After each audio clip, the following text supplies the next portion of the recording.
দর্শক, বরাবরের মতো আজকে আমরা আমন্ত্রণ জানিয়েছি একজন রেভিডেন্ট যোদ্ধাকে।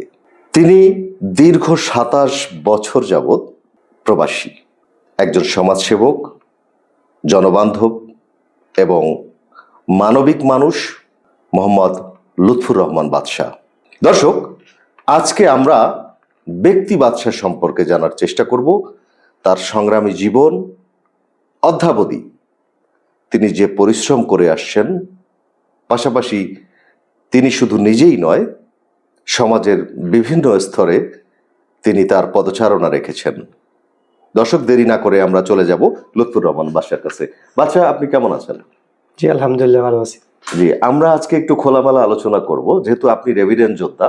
আপনি জানেন যে বাংলাদেশের একটি বড় আয়ের উৎস হচ্ছে রেভিডেন্ট যোদ্ধা। সেখানে আপনি একজন রেভিডেন্ট যোদ্ধা হিসেবে কাজ করছেন দীর্ঘ ২৭-২৮ বছর যাবত। তো আমরা একটু সেই গল্প শোনার চেষ্টা করব। আপনি আপনার পরিচয় দিয়ে, আপনি কোথা থেকে শুরুটা, আপনার এই রেভিডেন্ট যোদ্ধার জার্নিটা কবে থেকে শুরু হলো? বিসমিল্লাহির রহমানির রহিম।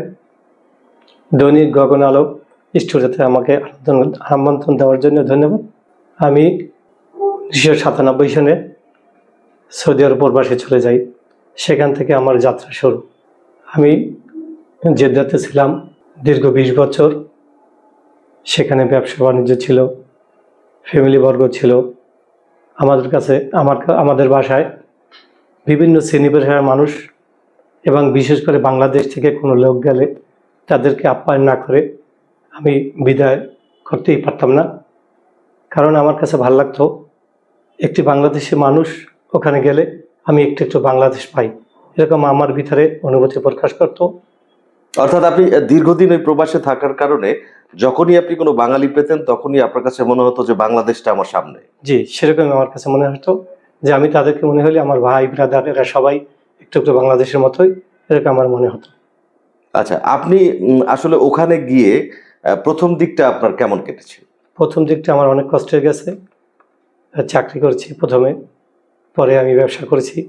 এরকমই যায়, মানুষের প্রথম দিন খারাপ যায়, পরে ভালো হয়, এরকমই আর কি। জি, আমরা এও দেখেছি যে আপনি অনেক লোকের কর্মসংস্থানের ব্যবস্থাও আপনি করেছেন ওখানে। তো সে বিষয়ে একটু জানার চেষ্টা করুন। জি, আমার কাছে কোনো লোক ফোন দিলে চাকরির বিষয় অথবা কোনো সহযোগিতা পেলে, কোনো মানুষ মারা গেলে, কোনো দুঃসংবাদ শুনলে আমি সেখানে ঝাঁপিয়ে যাই পরে। এটা আমার ছোটবেলা থেকে একটা অভ্যাস। আচ্ছা, তো সেক্ষেত্রে আসলে আপনি কোনো বাধা বা কোনো সমস্যার সম্মুখীন হয়েছেন কিনা কাউকে উপকার করতে গিয়ে? না, সেরকম ওখানে প্রবাসে কোনো বাধার সম্মুখীন হতে হয় না।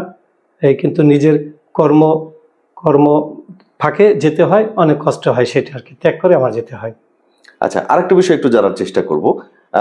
আপনি যদি একটু সংক্ষেপে বলেন যে একজন মানুষকে যদি প্রবাসে যেতে হয়, তাহলে কি কি বিষয়ে খেয়াল করতে হবে? অর্থাৎ প্রবাসীকে কি কি বিষয়ে জেনে তারপর যেতে হবে? কেউ যদি প্রবাসে যেতে হয়, তাকে প্রথমে মানসিকভাবে শক্ত হতে হবে যে আমি বাংলাদেশে অনেক কিছু ত্যাগ করবো, ভোগ করতে পারবো না। যেমন কেউ মারা গেলে, কোনো বিবাহ অনুষ্ঠান, কোনো সাংস্কৃতিক অনুষ্ঠান, কোনো ধরনের সামাজিক যে অনুষ্ঠান যেগুলোই হোক, সেগুলো তারা সঠিকভাবে পায় না এবং সেগুলোতে অংশগ্রহণ করতে পারে না। এটা একটা বড় বিষয়। তাই যারা দীর্ঘকাল থাকে ওগুলো তারা মেনেই নেয়। রেভিডেন্ট যোদ্ধা হতে গেলে কি কি কাজ শিখে যেতে হবে এবং কি কি করলে একজন প্রবাসীর জন্য ভালো হবে যে উনি ওখানে যেয়ে সার্ভাইভ করতে পারবে? সেক্ষেত্রে যেমন হ্যান্ড টেকনিশিয়ান বা হাতের কোনো কাজ, ড্রাইভিং কাজ, ইলেকট্রিশিয়ান কাজ, অর্থাৎ আমরা যতটুকু বুঝি যে হাতের কাজ জেনে ওখানে যেতে হবে। এরকমের কাজ যদি কোনো কাজ না জানে তাহলে তার জন্য বিদেশ না, অনেক ব্যক্তিগত হবে থাকে।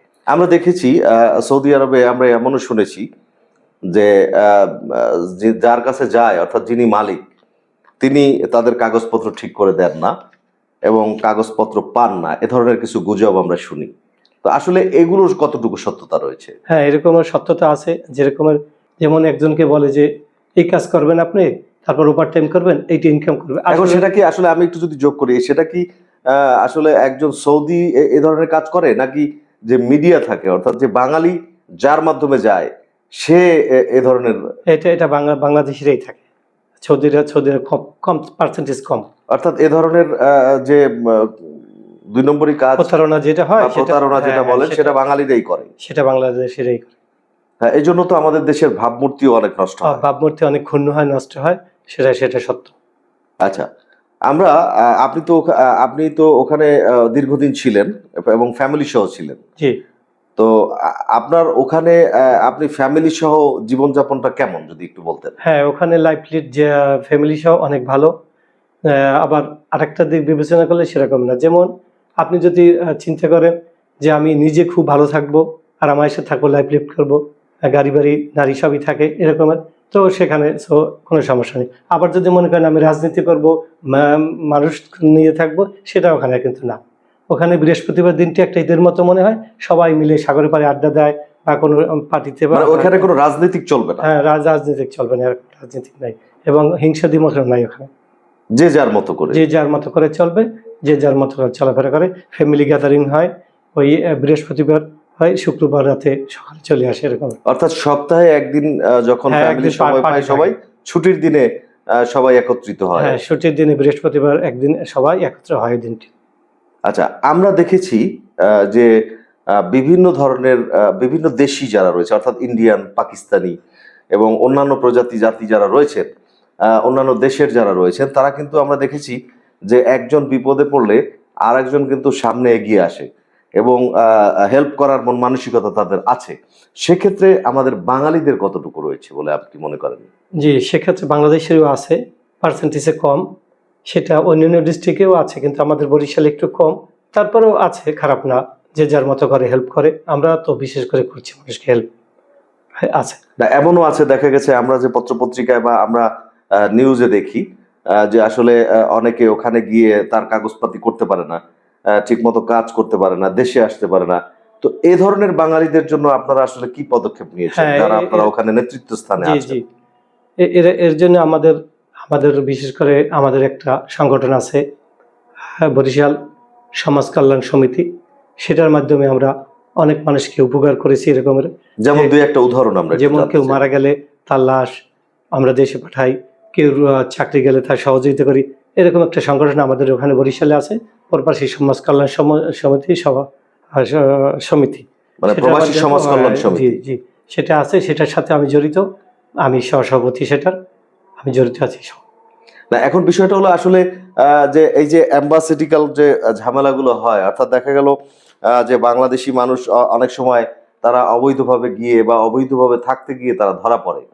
তো সেক্ষেত্রে আসলে এম্বাসি কতটুকু সাহায্য সহযোগিতা করে বা আপনাদের মাধ্যমে কতটুকু সাহায্য তারা পায়, এবং যারা এখনো পর্যন্ত এই ধরনের সমস্যায় রয়েছে, সেই সমস্যার সমাধান থেকে কিভাবে আপনারা পরিত্রাণ করতে পারবেন বলে আপনারা মনে করেন? জি, ধন্যবাদ। সেটা আসলে করে এখন অ্যাম্বাসি যায়, সহযোগিতা করে, এগুলো করে। আগে এটা বদনাম ছিল, আস্তে আস্তে ওটা সমাধান হইতেছে, ভালোর দিকে এগিয়ে যাচ্ছে। বা আপনাদের কাছে গেলে কি তারা কোনো সহযোগিতা পাবে কি? হ্যাঁ, আমাদের কাছে গেলেও পায়, যারা নেতৃবৃন্দ আছে ওখানে, এবং অ্যাম্বাসিডার কাছেও যায়। ওই যে নজলা আছে ওখানে, নজলা অ্যাম্বাসিডার থাকে ওখানে, যোগাযোগ করলে সেটা হয়। অর্থাৎ আপনাদের মাধ্যমেও তারা হ্যাঁ, সহযোগিতা নিতে হ্যাঁ, পারবে? সহযোগিতা নিতে পারে। আচ্ছা, আমরা দেখেছি আপনি বিভিন্ন সংগঠনের সাথে রয়েছেন এবং বিভিন্ন সামাজিক সংগঠন। আপনি কতদিন পরে পরে বাংলাদেশে আসেন এবং কি কি সংগঠনের সাথে আপনি যুক্ত রয়েছেন? আমি প্রতি বছরই বাংলাদেশে আসি এবং সংগঠনের সাথে যুক্ত আছি, বিভিন্ন সংগঠন। বিভিন্ন সংগঠনের সাথে যুক্ত আছি। দর্শক, আপনারা জানেন ত্রয়োদশ জাতীয় সংসদ নির্বাচন অনুষ্ঠিত হয়েছে 12ই ফেব্রুয়ারি। আমরা একটু জানার চেষ্টা করব তিনি প্রবাসী হিসেবে তিনি ঠিক সময় মতো বাংলাদেশে এসেছেন এবং তিনি ভোটাধিকার প্রয়োগ করেছেন। আমরা যদি একটু জানতে চাই যে আসলে ভোট পরিস্থিতি আপনার কাছে সব মিলে কেমন লেগেছে? জি, আপনাকে ধন্যবাদ। ভোট পরিস্থিতি, আসলে ভোট তো একটা আনন্দের বিষয়। আমরা দীর্ঘ 17 বছর ভোট দিতে পারি নাই, তো এবার আমরা ভোট দিতে পেরেছি। আমি প্রবাস থেকে বিশেষ করে এসেছি, ভোটের জন্য ভোট দিয়েছি। এই তো আগের যে রাজনীতি ছিল আমাদের 90 দশকের, একসাথে মিছিল মিটিং করতাম, কলেজে মিছিল মিটিং করে আমরা টিনের 4 দোকান ছিল, সেখানে বসতাম। তো কে কার বিল দিয়ে ফেলতো আমরা জানতাম না, কাউন্টারে যেয়ে বলতাম যে কত হয়েছে বিল, তো দেখতাম যে কে জানি দিয়ে ফেলছে, কোন যে সংগঠন, আওয়ামী লীগ না জামাত জানি না। তো আমরাও আবার ওরকম দিয়ে ফেলতাম। তো যে যার মতো একই সাথে আমরা খাইতাম, চলে ফিরে আসতাম, আবার একই সাথে চলাফেরা করতাম। যার যার রাজনীতি আলাদা ছিল, দল আলাদা ছিল, মিছিল মিটিং আলাদা ছিল। এখন আমরা কোন যুগের ভিতর পড়েছি, ডিজিটাল যুগে জানি না, মানুষ খুনাখানি রাহাজারি, সেই জন্য ভোট কেন্দ্রে আসি না, ভোট দিতে আমরা ভোট পছন্দ করি না। অর্থাৎ আপনারা ভয় পান। আমরা দেখেছি আমরা যে ভয় পাই। আগে আগে যখন ভোট হতো অর্থাৎ ইলেকশন হতো তখন ওই যে কথাটা আপনি বললেন যে এক হাত দিয়ে দান করতো আর এক হাত টের পেত না, টের পেত না। কিন্তু এখন হচ্ছে প্রতিযোগিতার সমাজ। প্রতিযোগিতার সমাজ। প্রতিযোগিতার কারণে অনেক কিছু আসলে সে ধরনের হয় না, এটাই বলতে চাচ্ছেন জি আপনি। জি, আমরা ওরকম ওই 90 দশক ওরকমের ছিল।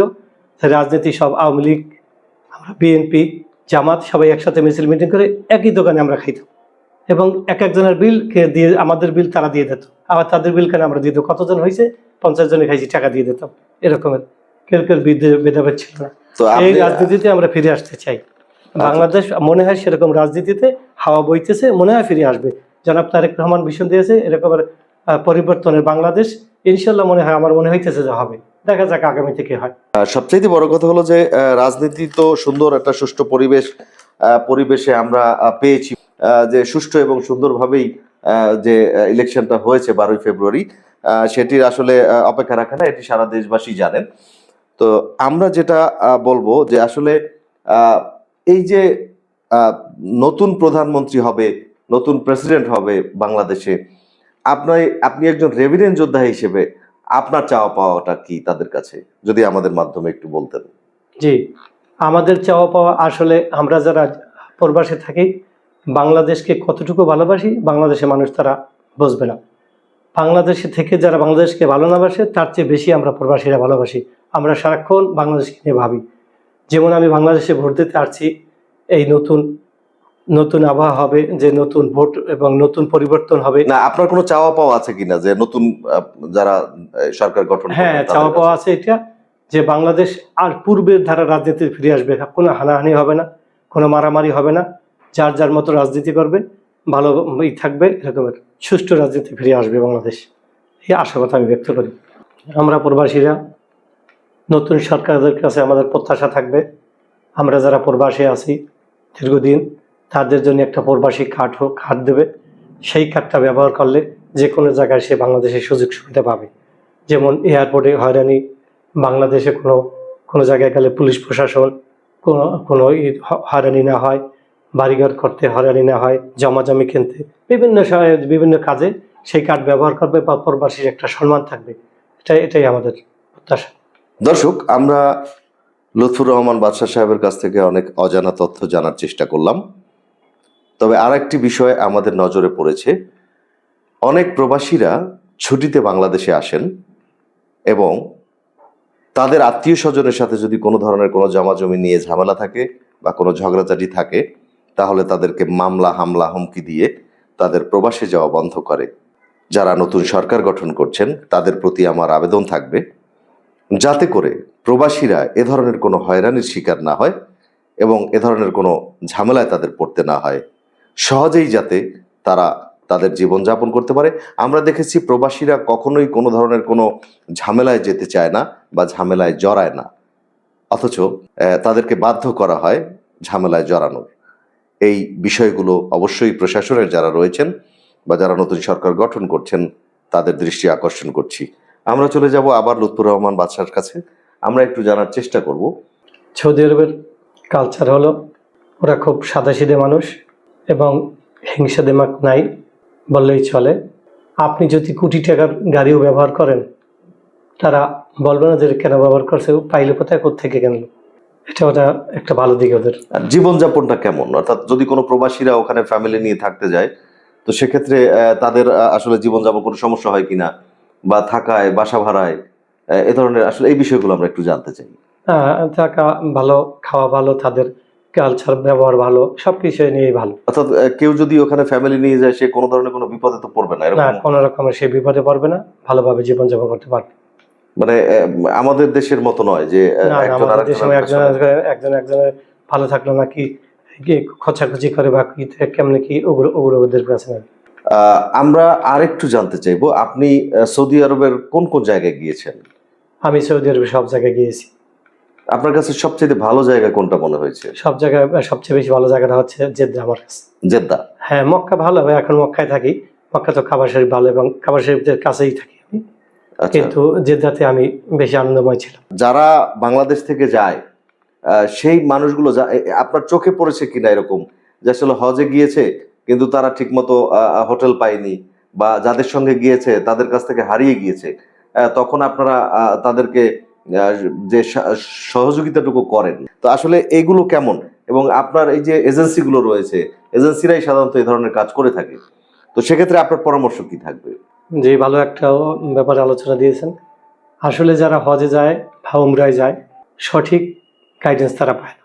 বলে একটা, করে আর একটা। বলে হোটেল ভালো দেবো, খাবার ভালো দেবো, কোথাও নিয়ে ফালাই দেয়, কোনো যোগাযোগই থাকে না, কোনো খবরই তাদের থাকে না।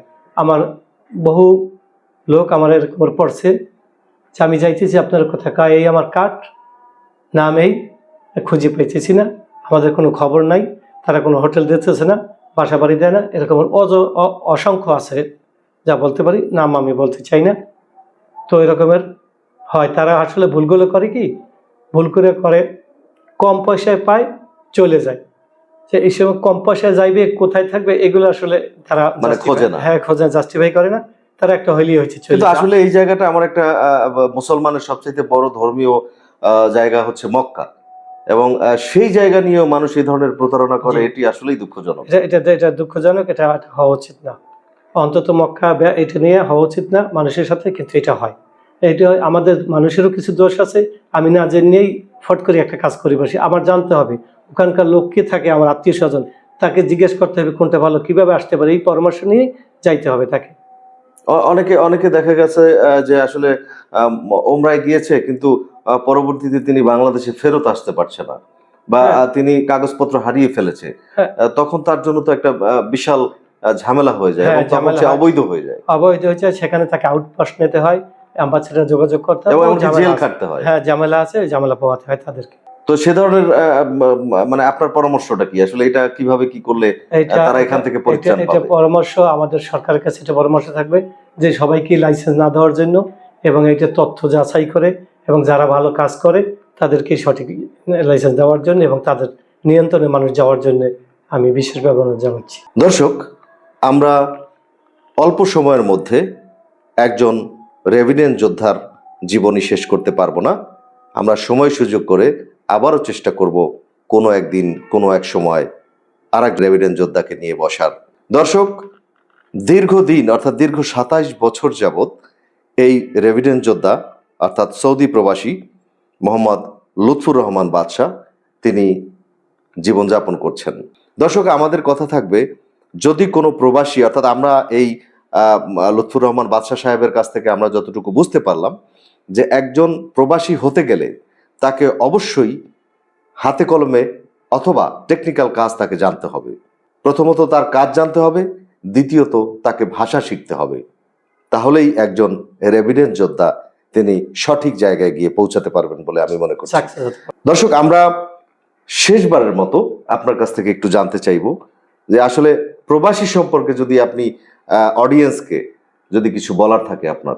আজকের এই স্টুডিওর মাধ্যমে যারা দেখছেন, সকল প্রবাসীকে বলবো যে আপনার নিজ নিজ দায়িত্বে এরকমের সামাজিক সহযোগিতা করবেন, দেশকে ভালোবাসবেন, সবাই ভালো থাকবেন, এবং আমার জন্য দোয়া করবেন। তার মা বাবার খোঁজ খবর রাখবেন, ফ্যামিলির খোঁজ নেবেন। প্রবাসে গিয়ে আছে দেখা যাচ্ছে অনেক প্রবাসীর বাড়িতে খোঁজ নেয় না, খবর নেয় না, দীর্ঘদিন আছে, এরকম করবেন না। সবাই যোগাযোগ রাখবেন, বাংলাদেশের সাথে আসবেন, মাতৃভূমির টানে থাকবেন। সবাই বলে প্রবাসে যাব প্রবাসে, প্রবাসে গিয়ে করব নিজেকে প্রতিষ্ঠা সমাজের দুয়ারে। প্রবাসে গিয়ে দেখি রাত্রি পোহায়নি, সূর্য ওঠেনি আকাশে, তবুও ছুটতে হচ্ছে কাজের উদ্দেশ্যে। সবাই বলে প্রবাসে যাব প্রবাসে। দর্শক, আজকে এই রেভিডেন্ট যোদ্ধা এবং লুৎফুর রহমান বাদশা সাহেব তিনি তার আত্মকথাগুলো প্রকাশ করেছেন আপনাদের মাঝে। আমরা আশা করব এরকম হাজারো লুৎফুর রহমান বাদশা যেন প্রবাসে গিয়ে প্রতিষ্ঠিত হতে পারে। সে পর্যন্ত আপনারা ভালো থাকবেন, সবাই সুস্থ থাকবেন, সুন্দর থাকবেন, আমাদের সঙ্গেই থাকবেন।